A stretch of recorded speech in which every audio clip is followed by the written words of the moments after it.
Hello everyone, welcome back to the another study blog. Radhe Radhe सबको। कैसे हो आप सभी और आपकी तैयारी कैसी चल रही है? तो यहाँ पे सबसे पहले मैंने अपना जो टेबल था वो थोड़ा क्लीन किया। बहुत मेसी हो रखा था और पिछले आई थिंक 2 या 3 दिनों से मैंने ढंग से पढ़ाई नहीं करी थी, क्योंकि बहुत कुछ चीज़ें बिहाइंड द सीन्स होती हैं और वो सारी चीज़ें मैं आपको ऑन द कैमरा शो नहीं कर सकती। बट थोड़ा सा मैं फिज़िकली एंड मेंटली थोड़ा लो थी, इसलिए मैं पढ़ाई कर नहीं पा रही थी। तो आई होप आपके साथ भी ऐसा होता होगा। तो मैंने ख़ुद को थोड़ा सा बूस्टअप किया और फिर अपना स्टडी स्लॉट लगाने बैठ गई।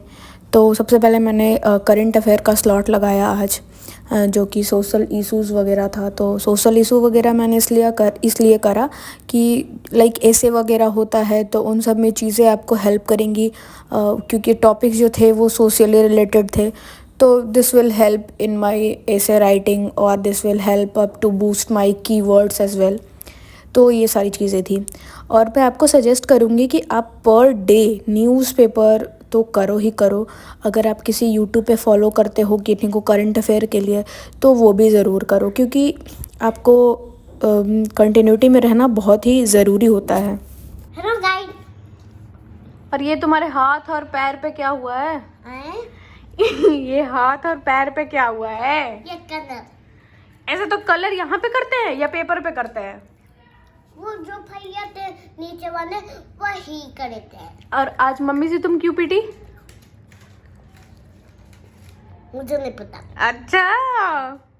और ऐसे ऐसे कौन बिस्किट खाता है? ऐसे कौन खाता है? आप खींचो, अब मैं फोटो। क्या? आप खींचो, मैं फोटो। तो एक फोटो खींचूं? तुम्हारा घर का है? नीचे। अरे वो नीचे नहीं, तुम्हारा घर का है, दादी घर का है। दादी घर बहुत दूर। कितना दूर? कितना दूर है? सबके घर से भी दूर। सबके घर से दूर? और मैं करंट अफेयर कर ही रही थी, उस बीच में ये बच्ची आ गई थी, आपने देखा होगा, बहुत ही प्यारी है। तो अभी आप देखो न्यूज़पेपर के बारे में। तो यहाँ पे भी मेरा न्यूज़पेपर का स्लॉट हो गया है। और मुझे अभी लास्ट वीडियो में कमेंट आया था कि न्यूज़पेपर कैसे पढ़ती हैं और उसका नोट्स कैसे बनाती हैं। तो मैं वो डिस्कस करना चाहूँगी। आपको यहाँ पे कमेंट दिख रहा होगा, यही कमेंट आया था। तो इसको मैं आपको रिस्पॉन्स कर रही हूँ कि न्यूज़पेपर अगर आप बिगिनर हो तो सबसे पहले आप प्रशांत तिवारी सर की एक वीडियो यूट्यूब पे चैनल है स्टडी IQ IAS करके, उन पे दिखाती है वो पर डे वीडियो, सुबह में लाइव आती है। तो या तो आप लाइव कर लो या फिर बाद में रिकॉर्डेड वीडियो देख लो। तो बेसिकली मैं आपको बताऊंगी वो ऐसे लिखाते हैं, ठीक है? वो UPSC के लिए करते हैं, तो उसमें पेज भी मेंशन होता है और प्रॉपरली ये भी होता है कि GS1 का है, GS2 का है, ऐसे होता है, ठीक है? तो या तो आप क्या कर लो कि GS1 और GS2 का जो भी होता है उसको अलग अलग कर लो कि GS2 के नोट्स अलग रखूँगी और GS1 के नोट्स अलग रखूँगी। या फिर मैं तो एक साथ में ही करती हूँ। तो मैं आपको दिखाती हूँ कि आज के ये सारे इंपॉर्टेंट टॉपिक्स थे, ठीक है? जिसमें कि ये इकोनॉमिक्स का है तो GS2 में आ गया। वैसे ही बहुत सारे हैं, आप देख सकते हैं। तो मैं आपको बता दूँ, जैसे कि मुझे ओपन मार्केट ऑपरेशंस के बारे में पता था तो मैंने नोट डाउन नहीं किया, क्या चीज़ें हैं वो मैंने नहीं किया, मैंने सिर्फ चीज़ों को एक बार गो थ्रू कर लिया। सेकेंडली मैंने क्या किया कि पर्वतमाला परियोजना के बारे में मुझे उतना डिटेल में नहीं पता था, चीज़ें मुझे थोड़ी सी इम्पॉर्टेंट लगी जो वहाँ पे नोट डाउन थे वीडियो में ही, तो मैंने उन चीज़ों को नोट डाउन कर लिया। वैसे ही बाकी सारे आर्टिकल्स भी थे तो मुझे पता था, बट ये फेडरल प्रिंसिपल्स का जो टॉपिक आता है तो इसमें थी कि टायरनी ऑफ नंबर्स क्या होता है। तो 42nd अमेंडमेंट में जो हुआ था कि 2001 में सीट्स जो थी वो प्रीवियस डेटा के सेंसस डेटा पे फ्रोज कर दी गई थी सीट्स को, वो 2026 तक चलने वाली थी। फिर साउथ स्टेट्स ने कहा कि 2056 तक फ्रीज करो आप फिर। तो ये सारी चीज़ें थी, तो मुझे इसकी डिटेलिंग उतनी नहीं मालूम थी, तो मैंने इनको नोट डाउन कर लिया। ये सब डिलिमिटेशन क्या होता है, कैसी चीज़ें हुई थी, तो वो सारी चीज़ें मैंने नोट डाउन कर लिया। तो बेसिकली यही है। बाकी आज तो मैंने ज़्यादा नोट डाउन नहीं किया, मैंने ऐसे रखा है, आप देख सकते हो, मैंने ऐसे न्यूज़पेपर का नोट्स बना के रखा हुआ है। तो अब जैसे मत्स्य 6000 था, तो मुझे इसके बारे में नहीं पता था कौन सा डेवलप किया। बेसिकली आपको क्या करना है मैं आपको बता दूं। बेसिकली आप क्या करोगे, वेट अ सेकेंड, आप क्या करोगे कि अ थीम बेस्ड स्टडी करोगे। ओके, जो भी ये स्टडी होगी आपकी वो थीम बेस्ड होगी। और अगर आर्टिकल आप पढ़ रहे हो, ठीक है, तो आर्टिकल को उसके लैंग्वेज को देखो, उसके कीवर्ड्स को देखो, लाइक उसके लिखने का तरीका देखो। वहाँ से आप अपने किसी भी ऐसे के लिए या फिर कोई टॉपिक करंट का आता है या फिर किसी भी टॉपिक को, तो आप उसके इंट्रो से अपना इंट्रो बना सकते हो। उससे आपको आइडिया मिलेगा कि मुझे कैसे फ्रेम करना है चीज़ों को, तो आप वहाँ से करते हो। दूसरी बात आर्टिकल से निकल के आती है कि आप उनका थीम समझ पाओगे।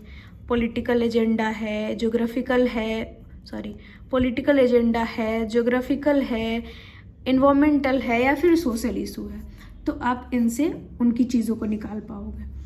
और दूसरा तो मैंने आपको बताया कि GS1 या GS2 का आप अलग अलग भी कर सकते हो, या फिर जैसे पॉलिटी का है, ठीक है, तो पॉलिटी का जो नोट्स आपने बना के रखा है उसके साथ अटैच कर दो, ताकि जब आप रिवाइज करो तो उन टॉपिक्स पे भी आपकी नज़र चली जाए।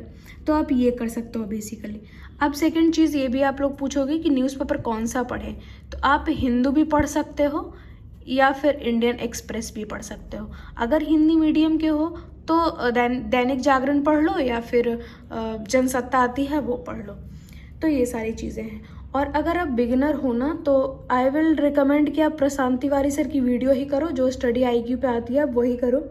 तो यही थी। आई होप आपको समझ आ गया होगा कि न्यूज़पेपर कैसे करना है। आई होप शिवांगी मौर्य आपको समझ आया होगा, या फिर उनके अलावा और भी जो लोग होंगे जिनकी ये क्वेरी होगी तो उनको समझ आया होगा कि न्यूज़पेपर कैसे करना है, उनको नोट डाउन कैसे करना है वगैरह सारी चीज़ें रिलेटेड न्यूज़पेपर से। तो उसको ख़त्म किया मैंने, देयर आफ्टर मैंने आंसर राइटिंग करी। और आप लोग लाइक कैसा वीडियो चाहते हो देखना, मुझे ये बताना कमेंट में कि मैं जो भी करती हूँ वो टॉपिक वाइज आपको दिखाती चलूँ या फिर मैं अपना per day routine only share करूँ।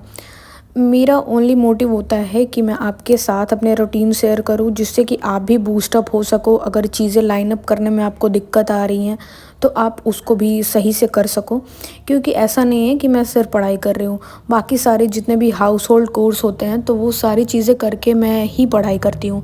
खुद का काम भी होता है, घर का काम भी होता है, वो सारी चीज़ें करके। अगर कोई ये बोले कि मेरे पास ये चीज़ है मैं कर नहीं पाऊँगी, मेरे पास रिसोर्सेज नहीं है, तो मैं उन सबको बोलना चाहूँगी कि आजकल यूट्यूब पे ना हर एक टॉपिक पे वीडियो है, हर एक टॉपिक पे। जिसको आपको समझ में नहीं आ रहा वो बहुत इजी वे में, अगर एक चैनल से नहीं समझ में आ रहा आप दूसरे को जाओ। बट मैं बोलूँगी कि चीज़ों को लिमिटेड रखा करो, ये नहीं कि बहुत वाइडर रख रहे हैं, बहुत वाइडर रिसोर्सेज कलेक्शन है आपके, तो वो नहीं होगा। आप एक ही चीज़ों को बार बार रिपीट मोड पे रिवीजन करो। ये नहीं कि वो उस टॉपर ने ये पढ़ा तो मैं भी ये पढ़ूंगा, उस टॉपर ने ये करा तो मैं भी ये करूँगा, बिल्कुल नहीं। आप जो कर रहे हो, अगर आपको लग रहा है कि नहीं ये चीज़ें, आप प्रीवियस ईयर उठा के देखो ना, आप देखो अगर BPSC मेंस का जो आंसर है उसको उठा के देखो ना कि आप वहाँ तक पहुँच रहे हो। अगर नहीं पहुँच रहे हो देन चेंज योर रिसोर्स, क्योंकि बहुत लोग होते हैं जो 10 साल 12 साल मेहनत करते हैं फिर भी उनका नहीं होता है। क्यों? क्योंकि वो रिसोर्स को सही से यूटिलाइज़ नहीं कर रहे। तो यार दैट्स इट, बाकी आप लोग पढ़ते रहें। मिलते हैं नेक्स्ट स्टडी ब्लॉग में।